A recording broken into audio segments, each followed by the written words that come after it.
So you did get caught up in the Dubai. 100%. We South Africans, South Africans, our culture is to have fun, drink, like some other people think we're probably borderline or if not actually over the line alcoholics. Nobody cares. The only people that care are, you can say your close friends, but your mother, your father, your partner, and your cats. They're the only ones that care. They're the only ones that really care. Or if they need something at 9 o'clock at night or 8 o'clock in the morning. The other day I did a viewing at like 5:30 in the morning. I saw that. So I'm ready. But that's what it takes. Exactly. That's what it takes. And other people are not prepared to do that. I live, eat, sleep, breathe, dream real estate. I've even dreamt about selling real estate. I'm not even joking. Like, yeah. Re-entry initiated. Incoming message. The Modern Man Podcast. Welcome back to The Modern Man. Today is a very exciting episode for me. It's our first episode in Dubai. And we have a very exciting guest with us today. I'm very keen for this podcast. I know you have a lot of insightful information for us. So today I have Paul Wilkie-Page, who is a private client advisor in the real estate sector of Dubai. Welcome. Thank you. It's good to be here. Good to have you here. And it's Paul's first podcast, so that's even more exciting for me. I'm going to drain you of all your knowledge today. So yeah, let's get straight into it. To kick off, I just wanted to find out a little bit from you of what brought you to Dubai, why real estate, how you got into it. So, I actually have like a background in rope access. So it's like my first job out of high school. I said to myself, I'm just going to go do something that's dangerous and I'm going to get paid a lot for it. So anyways, I was actually at the time, I was teaching English in Vietnam and, I wasn't ready to leave, but something didn't work out. I went back to South Africa, landed up in Cape Town. I was doing a couple of courses. Anyways, it was about a month and I didn't get a job. So I spoke to my friend who I've pretty much grown up with, and he was like, come to Dubai, we can start printing money. That was literally his words, come to Dubai or start printing money. And I think that's everyone's view on Dubai is yes. I want to go there and just make tons of cash. Yes. And so I came to Dubai. It was really tough. It was really, really, really tough in the beginning. I think my first 7 months I really struggled. I just remember being stressed out. I'd get to work every day at 8 o'clock in the morning. Work starts at 9. And then I'd leave. We started this thing we called ourselves the late night wolves. And we were just working late. Every single night. We wouldn't leave before 8:30. Work over here pretty much finishes office time at 6 o'clock. I remember being up till 10:30 at night making calls and people telling me, come, it's time to go home. The clients, And that's pretty much what brought me to real estate. It's been a wild ride. So in terms of leaving South Africa, was that because you were unhappy there, or was it because you couldn't find work, or was it Dubai that drew you in? Yeah, well, look, I had good qualifications, to do what I wanted to do, but Dubai, come to pretty much the big apple, but in a different place, So yeah. I would say that I can't really put a pinpoint on it, but it was a good opportunity. I saw my friend making really good money, driving nice cars, wearing nice suits, and I was like, this seems cool. Let me go take a look. Do you think that people have a misconception about moving to Dubai? Because obviously, and I know speaking for myself, for people who have never been here, you hear things and see things on social media, etc. And it looks appealing, extremely appealing. You think about coming here and making tons of cash. And like you said, when you first got here, it was really tough. Yeah. So do you think that plays a role in people coming in and leaving so quickly? Like they don't realize what it takes? That's actually a very good question. And there are definitely misconceptions. You hear about, all these weird things about Dubai and so forth. But definitely over here, unless you're working hard, it's like nothing else I've ever experienced. And I've worked harder, over here, you literally, when you come to Dubai, people don't understand how busy you are. Back at home, I really get to speak to my family. I try my best to call them in the morning while I'm getting ready and stuff like that, but they don't understand how busy you are. What I do, how I do it is 24 hours, 7 days a week. I've had to eliminate things, distractions, alcohol, anything that's going to get in the way of me progressing, I've had to draw that out and focus. And only that has allowed me to get to where I am right now. Without any of that, I struggled. It was very tough. I was making no money. So you did get caught up in the Dubai. 100%. We South Africans, South Africans, our culture is to have fun, drink, like some other people think we're probably borderline or if not actually over the line alcoholics, but it's our culture, 100%. So it's a completely different lifestyle. Yes.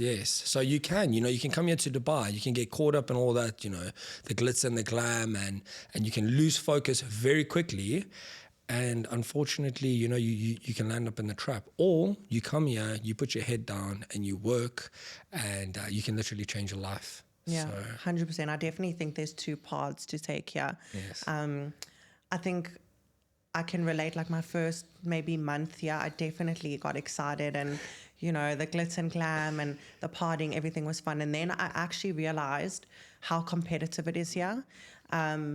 I don't think it's as bad in South Africa because obviously we don't have an influx of people coming there for the same thing. Whereas Dubai, we all here for the same reason. We're all here to hustle. We're all here to make money. So it is extremely competitive. So I definitely had to catch a bit of a wake-up call and get back on the right path. Yeah. What do you think is the difference between, in terms of real estate agents, what do you think the difference is between an agent who makes it and an agent who doesn't? Because obviously us working in the same company, we've seen people, I've only been here 6 months, but seen people come and go, and sometimes really fast as well. Yeah. I think, that's actually, as I said, it's a very good question. So I always look at real estate like this is a high performance sport, that you are literally a high level athlete, because as you say, it's extremely competitive. You're up against, you don't know whether it's 30 or 60,000 brokers, and it's literally like modern day warfare. You're fighting over a certain market share.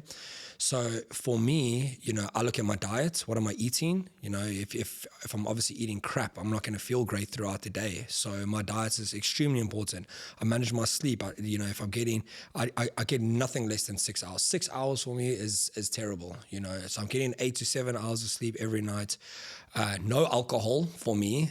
Some other people can do it, but for me, literally zero tolerance on alcohol, because I pay my own salary. At the end of the day, I like that. I pay my own salary. Yeah, 100%. So at the end of the day, if someone's going to go out on a Friday night and they're going to carry on, Saturday, I'm ready. I'm ready to perform at any time of the day. Do you know what I mean? And you will always outperform the person that's doing those things that you aren't doing. 100%. Those distractions. I'm always ready. That's the thing. I think Conor McGregor says, I don't get ready, I am ready, 100%. And I would say it's obviously doing what others don't want to do, like stopping alcohol for another one. That's a big, I'll say the single thing that has really contributed to my success was eliminating alcohol. That's, if I had to choose anything, it would be that. It's just giving me the upper hand. Reading, a lot of people always say to me, I don't know how to do this, I don't know how to do that. Like open up a book, find a book. That's one thing I've noticed about you, constantly educating yourself, never stop learning. 100%. Like think, if you don't know how to negotiate, you've literally got, which is a great book, Never Split the Difference by Chris Voss, the leading hostage negotiator for the FBI for 15 years. It's literally a guy who's devoted his life to something, and you can, in one book, you can compress that into your mind in 1 month. Obviously, you probably won't retain all the knowledge, but 1 month you can get all that. So reading to me is also non-negotiable. But look at someone. Look at someone who you follow success. So look at someone who's done it, who's obviously, made the success, and listen to what they have to say. A lot of guys want to come into real estate and reinvent the wheel, and they try to take shortcuts, and they look for this big whale that, or better said, they look for this unicorn that they're trying to find. Yes. And it just doesn't work. There's ABCs in real estate, and if you follow those, all right, maybe at certain aspects, you're not going to be good at it. Maybe you're not good at calls. Maybe you're not good at negotiating. Maybe you're not good at communicating, but then you can read certain books to improve the way, your ability in that aspect. So I think just education, listening to someone, finding a mentor that you believe in, and yeah, I'd say that would set you up for success in real estate here in Dubai. 100%. And speaking of mentors, who would you say, or what has been your biggest professional inspiration? I've actually had a few people. My first person was the guy who brought me over, Wade Momberg. Still a very close friend of mine. I grew up with him. He obviously was my first manager as well. Then there's a gentleman named Jordan, who, I could pick up the phone at any time, and he helped me a lot. Like, I think he helped me a lot with communication and understanding the game a bit. And then now it's Dean and Angelo, who are obviously our COOs and extraordinary leaders. Absolutely love them. You know, Dean is incredible at running a business and focusing on the business. I've never seen someone do something like that.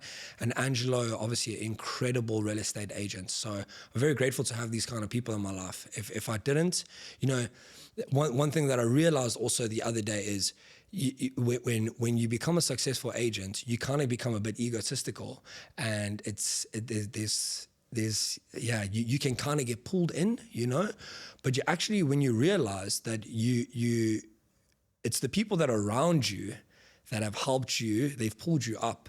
Yeah. And they contribute. You know, if I have to phone Angelo at 11:30 at night to discuss a deal and a negotiate, he picks up the phone.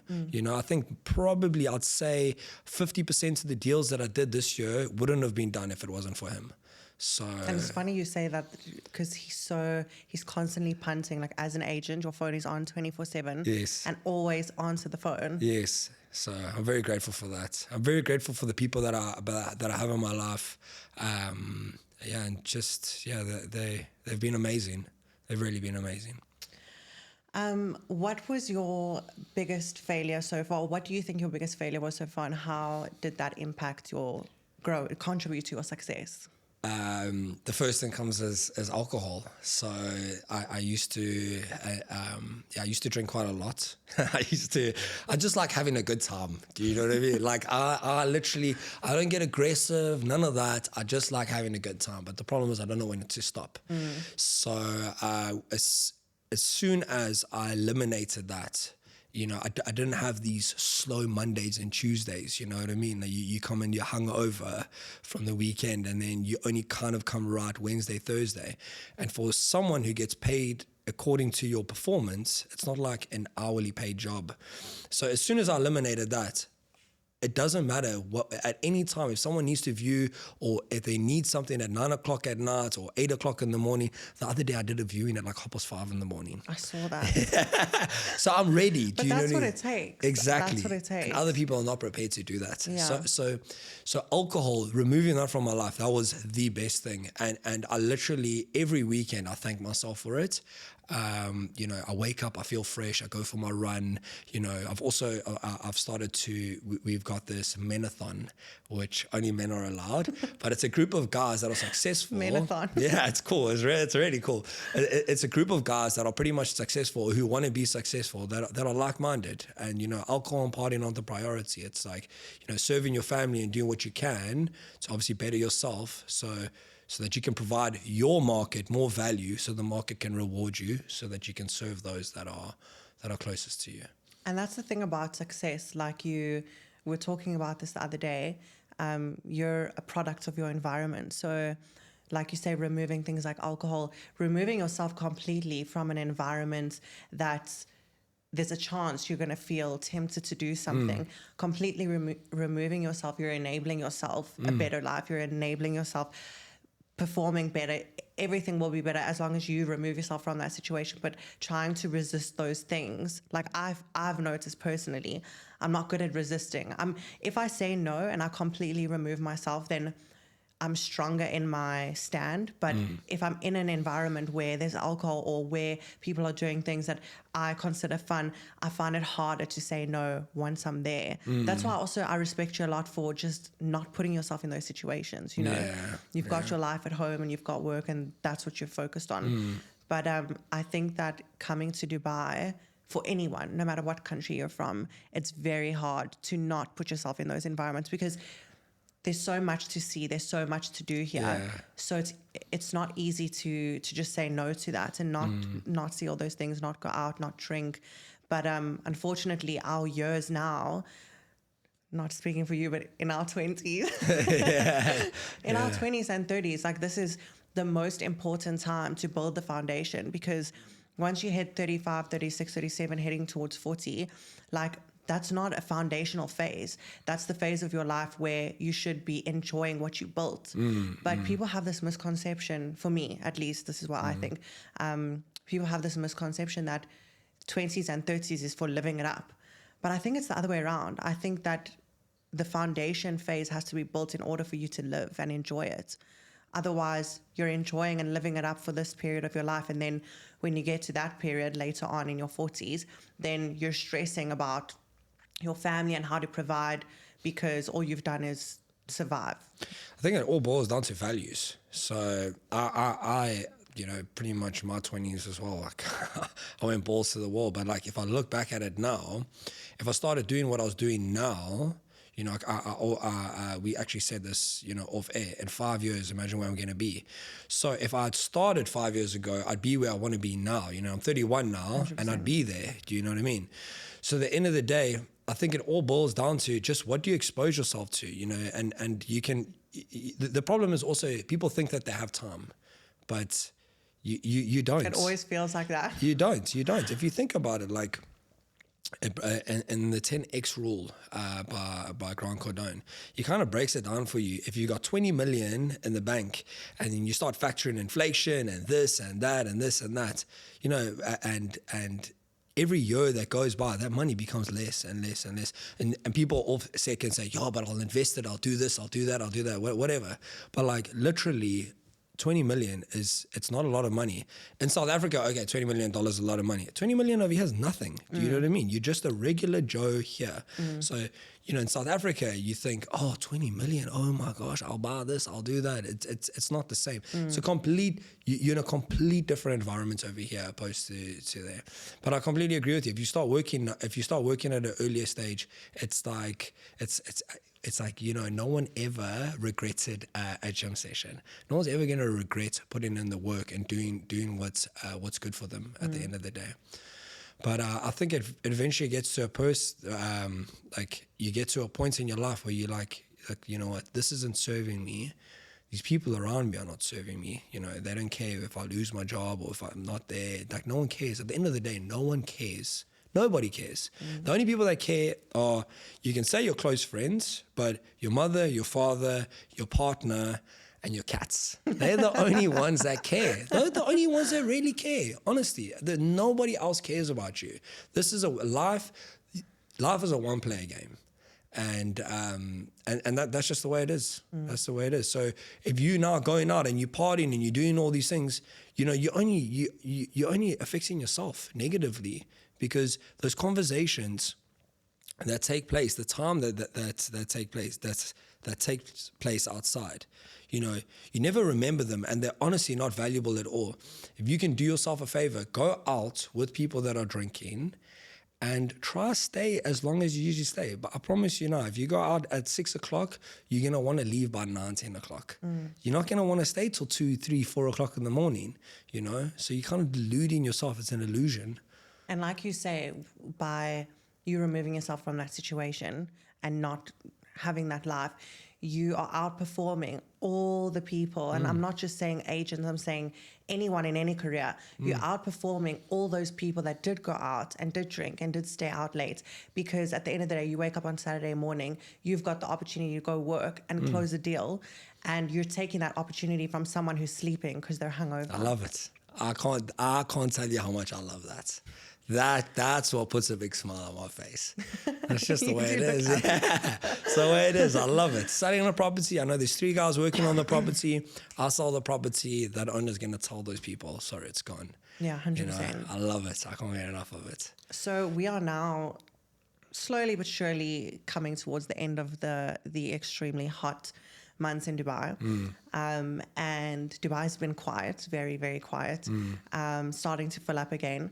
But on that topic, how would you say or suggest for newcomers, new agents, how would you say an agent should prepare for those hot summer months where it's quiet and, you know, viewings are tough, people are not in the country? How do you spend your time in those months? I do what I do day in and day out, week in and week out.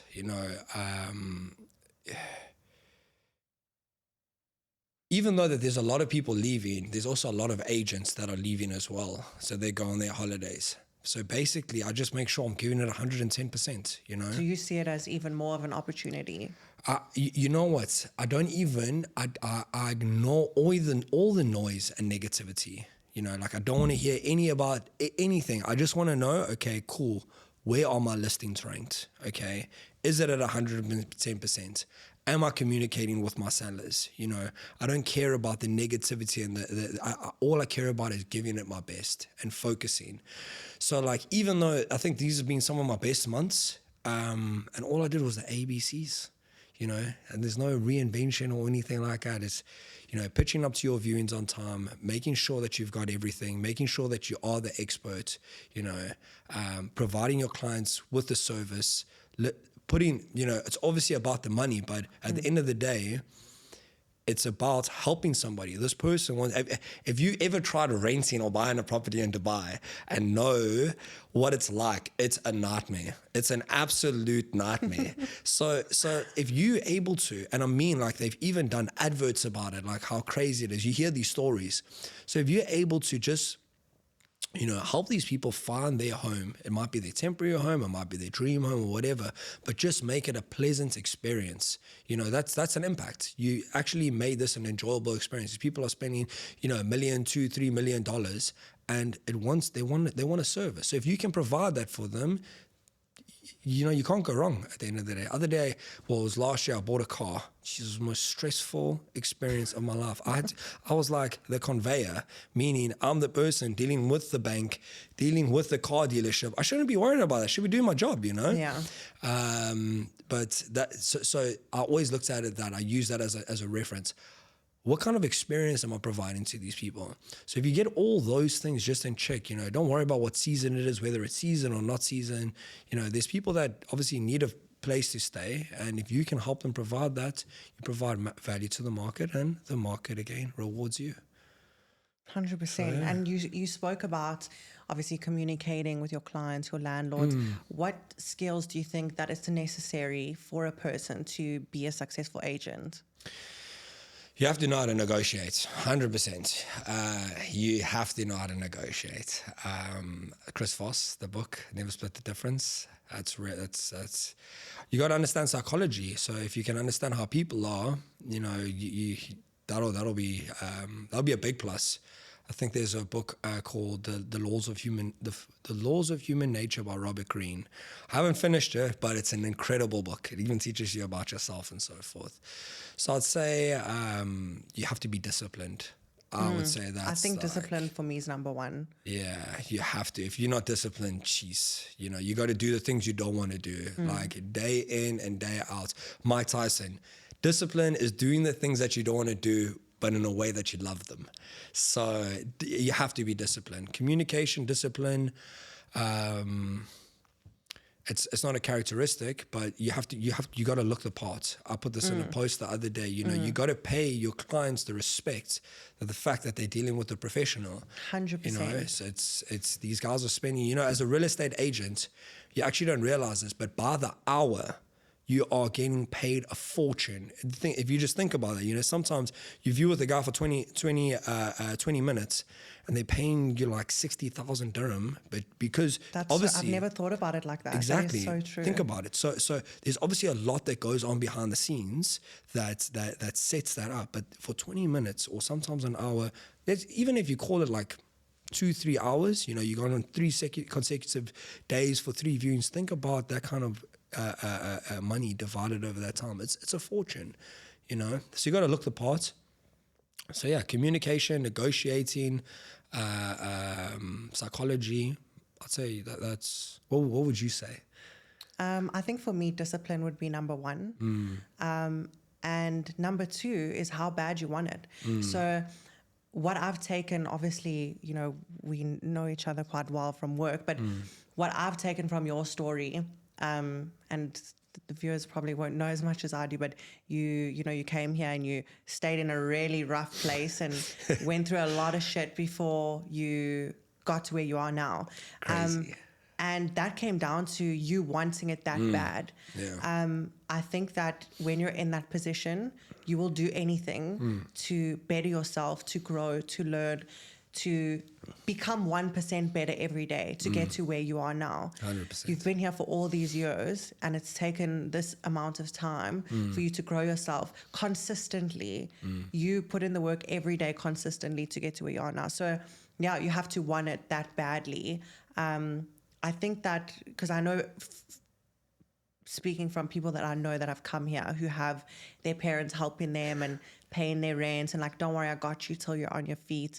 They don't take it as seriously because where there's comfortability, you are less prone to stepping out of that, stepping out of your comfort zone and going the extra mile, putting in what it takes to be extraordinary and not just survive.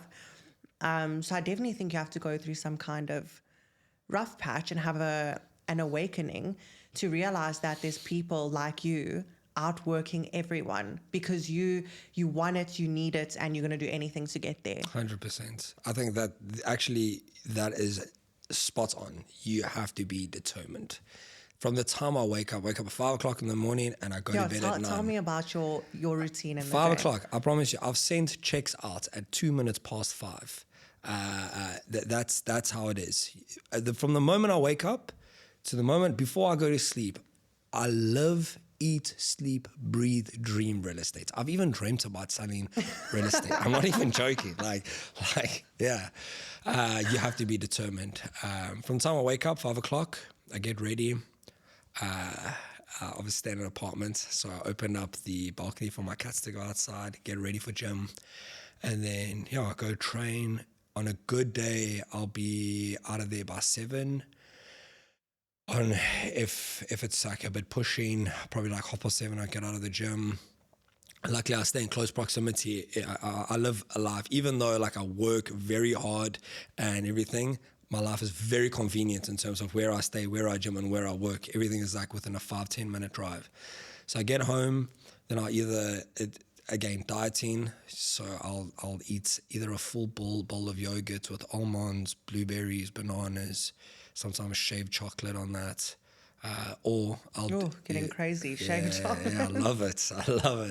And then, or I have like 5 eggs, but again, I try to get as much nutrition as I possibly can into my meals. So there'll be like red onions, red peppers.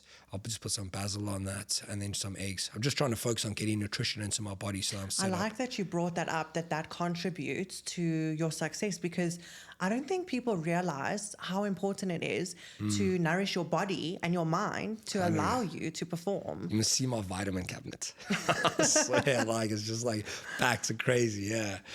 So yeah, man, then I'll get to work. And then from the moment I get to work, I just want to focus. Like I get upset. I even told guys, the thing was this week, I was like, don't talk to me unless it's work related. That might sound rude to other people, but as I say, I pay my own salary. So I want to make sure that I'm providing as much value as I possibly can to the market within the space of time that I have.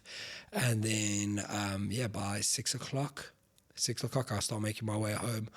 I'll have dinner, spend a little bit of time with my cats and play with them. And then, back on the phone, literally back on the phone, working till about 8:30. And then at 8:30, I try to put my phone down and so that I can wind down and switch off. And then I pretty much get into a book. Sometimes, which I don't like, I'm just so tired from the day. Like literally, I work myself till exhaustion. And I find fulfillment in that. But I work myself till exhaustion to the point where I can't even open up a book. Do you know what I mean? But going to bed at 9 o'clock is very important. Sometimes if it's at 9:30, it's okay. 10 o'clock, I kind of feel bad about it because there's a book called Why We Sleep by Matthew something. And like literally as a male, actually we don't even touch on that, but as if you have, I think, 1 hour less sleep, all right, say you get 7 hours, you get 6 hours of sleep, your concentration span goes from 100% down to like 70%, somewhere around those lines. If you get 5 hours of sleep as a 21-year-old, all right, this is how important sleep is. 5 hours, your testosterone production as a male, which is like the vital hormone, it's a 21 will have the same as a 60-year-old. So just by sleep. By getting 5 hours of sleep. Yeah, just crazy. sleep. You know, on the Joe Rogan podcast, How dare you? Yeah, he's like, but it's so true. Like, think about it. Like, if you have a good night's sleep, like how good it is for you. And people, they don't respect it. It's like the most important thing. Your body, I was one of those people. Yeah. So remember I told you the other day, and you know, I put on my story and then a couple of people, so what I was talking, for people that are watching, what I was talking about was someone told me that if you have an hour less screen time before you go to, for the hour before you go to bed, read, TV off, no phone, Yes. no screen time, no blue lights exposure before you go to bed for an hour, then your brain is able to completely switch off and go to sleep. Whereas if you're on your phone before you go to bed, you don't fully go to sleep, release melatonin, all of that stuff. Anyway, so I gave it a shot, and for the first time in a very, very long time, I woke up before my alarm at 5 a.m. and I woke up feeling incredible. I've not felt like that in years. I was in the best mood. I was energetic. I was rested. I could feel the difference between when my brain had actually switched off and on any other night when it doesn't switch off, and I get maybe 4 hours out of my 7 hours proper sleep. Yeah. And another thing which you actually told me was, you said something about for every glass of wine or glass of alcohol that you have. What was it? I don't want to say it wrong. Look, I could be wrong. There are these stats, but if you have alcohol, it affects your REM sleep, and your REM sleep is the most important aspect. So I think, if we go on, but I could be wrong, but it's like somewhere along the lines of 1 glass of red wine reduces 50% of your REM sleep. So you think, I'm just going to have one. But that's crazy. 50%, you know what I mean? So that's like, you have an 8-hour sleep, you've only had 4 hours. Yeah. You know what I mean? That's what I was about to say. You're thinking, okay, I'm cool because I'm going to go to bed early, but that alcohol has affected the quality of sleep. Yeah. So never mind the quantity that you're getting, it's about your brain actually resting and switching off. And back to that now, since I've implemented that tiny habit has affected my whole life. Like, I perform better at work. I have energy to last me through the day. Like, I no longer crash in the afternoon. Whereas before, maybe come 1 o'clock after lunch, I was finished. I was crashing. And now I'm busy getting ahead. Exactly. You're in the office across the hall, busy outperforming me. And I'm like, what am I doing wrong? Yeah. But that sleep is vital. Like, I think people definitely underappreciate or don't know the value of getting a full night's sleep. Yeah, I think, like, you know, when you pay your own salary, like, then there's nothing coming in at the end of the month. You know, it becomes, you know, it depends what you want out of life. But for me, every single aspect, I'm looking at it, you know. So whether it's sleep, what are the type of books that I'm reading? You know, what am I exposing myself to? Am I watching these sitcoms? I don't even like watching sitcoms or things anymore. Now I bought this thing called Masterclass, and like I did this. I've seen Masterclass. Yeah, it's amazing. So I did this gardening. I know it's very different, but I did this gardening course. So yeah, I'm really keen to check that out. But now I'm focusing on, you know, educating myself and putting more knowledge. So it's like, I think it's just a synergistic practice, that this philosophy that I practice that just contributes to everything in my life. Because I just want to be the best that I can be at the end of the day. And those that are counting on me, you know, like, you know, I want to live up to that. Do you know what I mean? So my success is not just determined about me. It's the people that are counting on me. That's very important. And so I do whatever it takes, and I find fulfillment in that. I actually realize, because I work 7 days a week, 24 hours a day. And I always wanted to be that guy. I used to see these memes back in 2019 where there's this guy in the building and, you know, the lights on and it's late at night and all this guy does is work. And I used to think, I want to be that. That's how I started the late night walls. I was like, I need to work late. I need to get the money. I need to do this. I need to do that. And the other day it just hit me. I was like, Jesus, I'm this guy.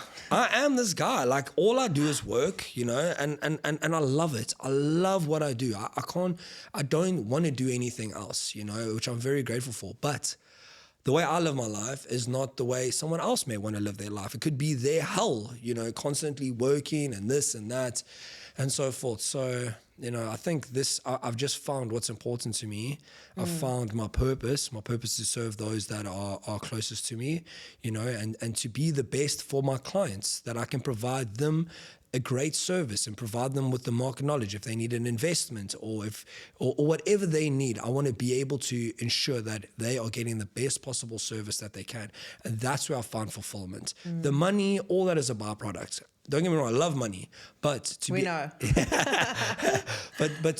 have an impact on those that are around me, that is the most important thing. To be the there's a saying, it's be the person your dog thinks you are. Oh, yes. I love that. Yeah, be the person who, your family wants to, if you're a father, be the person that your daughter or your son or your mother or your father wants you to be. And that's the best you possibly can be. So I think that's also something that you've been helpful to me with. Was that good English? Is obviously, like I said to you when we went on air, I wouldn't want to live your life. You work extremely hard, and I can respect that, and you lead a good life, but I admire that from a distance. But you've helped me realize that I needed to figure out where I find value in my life and what I need to do to get that, like where I want to position myself, what I want for myself, what kind of life I want to lead, what's going to be my version of a great life. So even though you inspired it, your life's completely different to mine, and it's not what I want. But you helped me realize what I had to do to get there, and the things I needed to change. And just like atomic habits every single day, at the end of the day, if you better yourself 1% every day, you're 365% better every year, and you're destined to become something great. Yes. I don't believe that anyone who is consistently on a daily basis doing something to improve is not going to be successful. It's just not possible. Yeah, like people think they're going to do this grand thing that's going to change their life. Like a shortcut. Like it's not that. It's the small things you do every single day that add up. If you do that, it's full. I don't know how or what, but you're going to land up in a certain position. You're going to get lucky. It's not this, I'm going to go to this boat show and find this investor. And then people like the small things you do every day. It's the calls, it's eating right. It's going to sleep at a certain time. It's choosing not to have alcohol for me, like it's these small things that add up every single day that now I look back, I'm like, last year, I'm not the person that I was today, that I am today. And that's what's important. Yes. And that's why I say, in 5 years' time, which is a bit far, if I keep doing what I'm doing every single day, then I'm really excited to see. And I think it's because you've looked back on the person you were 1 year ago, and you're a completely different person. Your life's in a completely different place. So now your brain's like, if I was capable of doing this in 1 year, like with more graft, more consistency, where will I be in 5 years? Can't wait. I honestly can't wait. Yeah, it's important. Like, speaking on atomic habits, in that book, it speaks about how, like you said, people want this big break. The example that they used in the book was talking about, one thing was quitting smoking, for example. People do it like quit cold turkey, or going on a diet, go on this like crazy zero carb, high fat, or whatever diet it is, these like fad diets that you find online.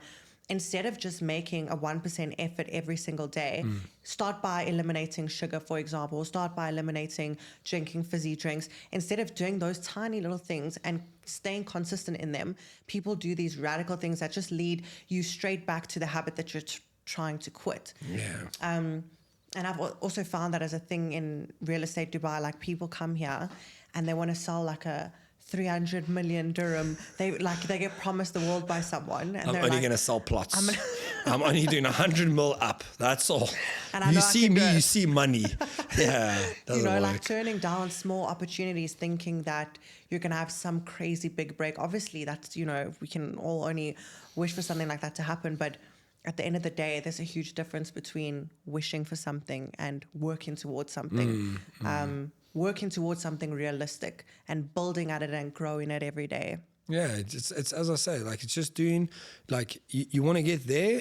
If there's a plan, all right, whatever you want, I always say, and it touches on this, because your destination, you should write your dream. Like, what do you want? What car do you want to drive? Who's the type of person you want in your life? Who do you want to be? Like, literally, do you want to have knowledge? Do you want to be jacked? What do you want? You write that all down. Then you break it down into measurable steps. So if I want to be earning, say, 2 million dirham in commission a month, okay, then you divide that by, I think it's by 3. Divide that by 3, which is like 666. Then you divide that again. Anyways, but you break it down. So now, if I want to be jacked, I got to go to the gym every day. I got to go. Obviously, take a rest day, but I got to go every day. If you want to be a knowledgeable person and provide, you have to read. You have to read pretty much every single day. If you don't want, you can read it 3 or 4 times a day. But yeah, you got to read every single day. If you want to earn X amount of money, what are the steps you need to do? Do you need to make calls? Do you need to find clients? How many of these people do you need to realistically phone every day to convert this amount of people? So the first year, say if you're earning 222,000 dirham, because this is my plan, 222,000 dirham a month, how many calls do you need to make on a daily basis to make sure that you're converting this amount? Like, the problem is, you know what, people are so unhappy in life is they got no plan. They just think that they want to be successful. How are you going to arise at a pinnacle point in your life or have this extraordinary life if it's not planned? Do you know what I mean? So these small daily habits are so important to make the grand thing. The grand thing doesn't just happen, 100%. So yeah. I think your small daily habits have contributed very well to your success. And we're going to wrap it up now. It's been amazing having you on here. Thank you for all your insight. And I'm sure a lot of people will find value in this, because it just takes something like a 45-minute podcast of someone explaining to you why small things contribute to you not growing, for you to switch on and be like, you know what, that's right, and this is what I need to do. So thank you for that. And hopefully you'll be back soon. Yeah. Thank you, guys. Thanks for watching. I hope it was insightful, and see you again soon. Cool, man. Thank you. Reaction initiated. Incoming message. The Modern Man Podcast.